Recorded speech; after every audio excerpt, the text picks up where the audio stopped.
Hi കൂട്ടുകാരെ, എല്ലാവർക്കും എൻ്റെ കുക്കിംഗ് ചാനലിലേക്ക് സ്വാഗതം. ഇന്നത്തെ റെസിപ്പി ഒരു ചേന എരിശ്ശേരിയാണ്.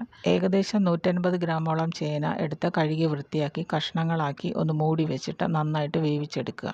ചേന വേകുന്ന സമയം കൊണ്ട് 1/4 കപ്പ് തേങ്ങ, 1/4 ടീസ്പൂൺ മഞ്ഞൾപ്പൊടി, 1 ടീസ്പൂൺ മുളക് പൊടി, 1/4 ടീസ്പൂൺ ജീരകം, 2 വെളുത്തുള്ളി, പച്ചമുളക് ഒരെണ്ണവും ചേർത്ത് നന്നായിട്ട് ഒന്ന് ഗ്രൈൻഡ് ചെയ്ത് വെക്കുക.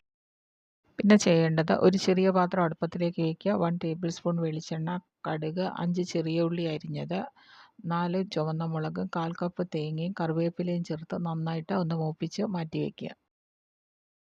ഇപ്പോൾ ചേന നന്നായിട്ട് വെന്തിട്ടുണ്ടാവും. അത് തവി വെച്ചിട്ട് പതുക്കെ ഒന്ന് പ്രസ് ചെയ്ത് കൊടുത്ത് ചെറിയ പീസസാക്കി മാറ്റുക.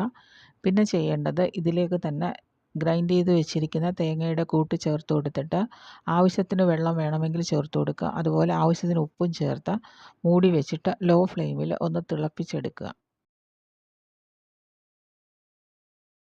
തീ ഓഫ് ചെയ്യുക. അതിനുശേഷം മൂപ്പിച്ച് വെച്ചിരിക്കുന്ന തേങ്ങയുടെ കൂട്ടും ചേർത്ത് കൊടുത്ത് നല്ലോണം ഒന്ന് മിക്സ് ചെയ്യുക. ഇത് നല്ല രുചികരമായ ഒരു ചേന എരിശ്ശേരിയാണ്. എല്ലാവരും ട്രൈ ചെയ്ത് നോക്കുമെന്ന് വിചാരിക്കുന്നു. Okay, thank you.